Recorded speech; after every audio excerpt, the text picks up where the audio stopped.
ఓం నమ శివాయ, శ్రీమాత్రే నమః. మిత్రులకి, శ్రేభిలాషులకి, అలాగే నన్ను ఇంతగా ఆదరిస్తున్న యూట్యూబ్ ప్రేక్షకులందరికీ కూడా పేరు పేరు ధన్యవాదాలు. మిత్రులారా, మీ అందరికీ పరాదేవత ఎల్లవెల్లలా మీతో ఉండి మీ మనోవాంఛ నెరవేర్చాలని మనస్ఫూర్తిగా కోరుకుంటున్నాను. ఈరోజు మనం సోమవారం నాడు చాలామంది మిత్రులు, అక్క చెల్లెళ్ళు ఉపవాసం ఉంటారు. కొన్ని తెలియక తప్పులు చేస్తూ ఉంటారు. ఆ తప్పుల వల్ల కుటుంబంలో అనేక రకాల సమస్యలు వస్తూ ఉంటాయి. ఈరోజు నేను మీకు చెప్పబోయే సబ్జెక్ట్ ఏంటంటే, సోమవారం నాడు కొన్ని పనులు చేయకూడదు, కొన్ని పదార్థాలు తినకూడదు. మీరు ఉపవాసం ఉంటూ, సోమవారం ఒక పూట ఉపవాసం ఉంటూ శివారాధన చేస్తూ ఉంటే తెలిసి కానీ తెలియక కానీ ఈ పనులు చేయవద్దు. అవేంటో మీకు వివరిస్తాను. అలాగే మీకు ఈ వీడియో నచ్చినట్లయితే లైక్ చేయండి, ఛానల్ని సబ్స్క్రైబ్ చేసుకోండి, పక్కనే ఉన్న గంట సింబల్ని యాక్టివేట్ చేసుకోండి.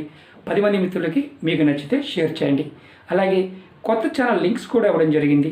వాటిని కూడా వీడియో డిస్క్రిప్షన్లో ఛానల్ లింక్స్ ఇచ్చాను. మీరు ఛానల్ని సబ్స్క్రైబ్ చేసుకొని గంట సింబల్ని యాక్టివేట్ చేసుకోండి. అలాగే ఫేస్బుక్ లింక్ కూడా ఇవ్వడం జరిగింది. మీరు రిక్వెస్ట్ పంపించండి, ఖచ్చితంగా యాక్సెప్ట్ చేయడం జరుగుతుంది.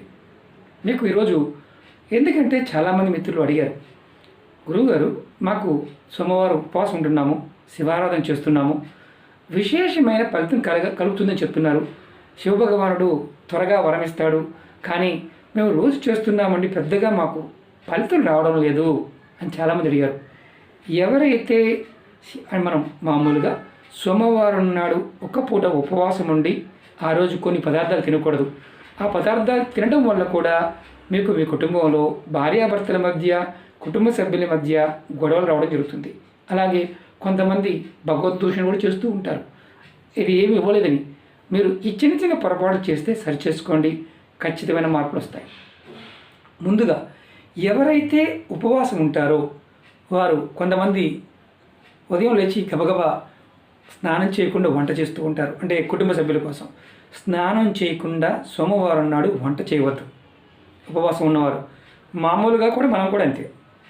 శివారాధన చేసేవారు ఎవరైనా సరే స్నానం చేయకుండా, కొంతమంది ఉపవాసమే కదా తర్వాత చేయవచ్చులే అని ఎర్లీగా మార్నింగ్ లేచి వంట చేస్తూ ఉంటారు. స్నానం చేయకుండా వంట చేయవద్దు. అలాగే సోమవారం నాడు నల్లటి దుస్తులు ధరించవద్దు. మూడవది సోమవారం నాడు బిల్వ దళాలు కొయ్యమాకండి, మారేడు ఆకుల్ని కొయ్యమాకండి. ముందు రోజు తెచ్చుకోండి, లేదంటే ఎవరైనా సోమవారం అమ్ముతూ ఉంటే కొనుక్కోండి. ఆ రోజు పర్టికులర్గా ఎవరైతే ఉపవాసం ఉంటారో వారు మాత్రం కోయకుండా ఉంటేనే మంచిది. ముందు రోజు కానీ అంతకుముందు తెచ్చుకొని మనం ఇంట్లో స్వామివారిని ఆరాధన చేయవచ్చు. అలాగే చాలా ఇంపార్టెంట్ ఏంటంటే, సోమవారం నాడు ఉప్పును కొనమాకండి. ఎవరైతే ఆరాధన చేస్తున్నారో వారు ఉప్పును కొనమాకండి.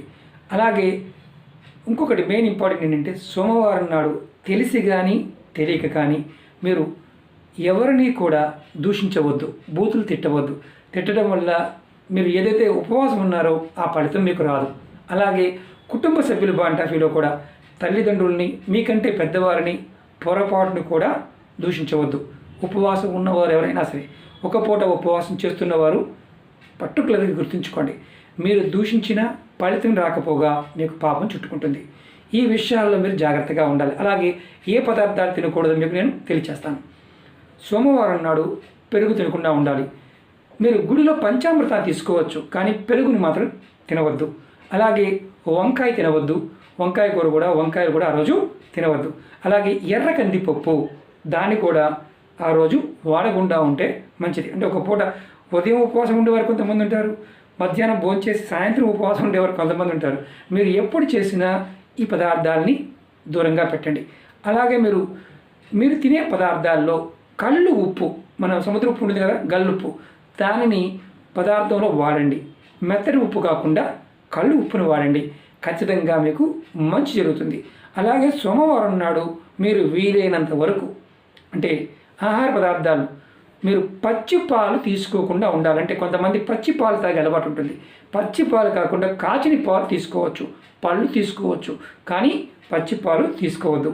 ఇలా ఈ చిన్న చిన్న మిస్టేక్స్ జరుగుతున్నాయి, చూసుకోండి. ఇలా ఉంటే కనుక మార్చుకోండి, ఖచ్చితంగా శివానుగ్రహం కలుగుతుంది. స్వామివారి యొక్క అనుగ్రహం కలిగిందంటే అష్టైశ్వర్యాలు, భోగభాగ్యాలు మీ ఇంట్లో ఎప్పుడూ ఉంటాయి. ఈ చిన్న చిన్న విషయాలను మీరు గుర్తుంచుకోండి. అంతకుముందు వీడియోలో కూడా శివారాధన గురించి ఏ పదార్థాలతో ఇలా మనం చేస్తే ఫలితాలు వస్తాయో అంతకుముందు వీడియోలో కూడా చెప్పాను. ప్రయత్నపూర్వకంగా విశ్వాసంతో నమ్మకంతో చేయండి, ఖచ్చితమైన మార్పు వస్తుంది. అలాగే అమ్మవారి అనుగ్రహం మీరు ఎప్పుడైనా గుర్తుంచుకోండి. మీరు సోమవారం ఉపవాసం ఉన్నప్పుడు స్వామివారికి ఏదైతే మీరు పూజ చేస్తున్నారో అలాగే అమ్మవారిని కూడా మనసులో తలుచుకోండి. ఖచ్చితంగా విశేషమైన ఫలితం ఉంటుంది. చేయకూడనివి చేయవలసినవి పదార్థం ఏది తినకూడదో కూడా చెప్పాను. మీరు అవి కంపల్సరిగా తగ్గించుకోవడానికి ప్రయత్నించేయండి. అలాగే మీకు ఈ వీడియో నచ్చినట్లయితే లైక్ చేయండి, ఛానల్ని సబ్స్క్రైబ్ చేసుకోండి, పక్కనే ఉన్న గంట సింబల్ని యాక్టివేట్ చేసుకోండి. మీకు నచ్చితే 10 మంది మిత్రులకి షేర్ చేయండి. ఓం నమః శివాయ, శ్రీమాత్రే నమః.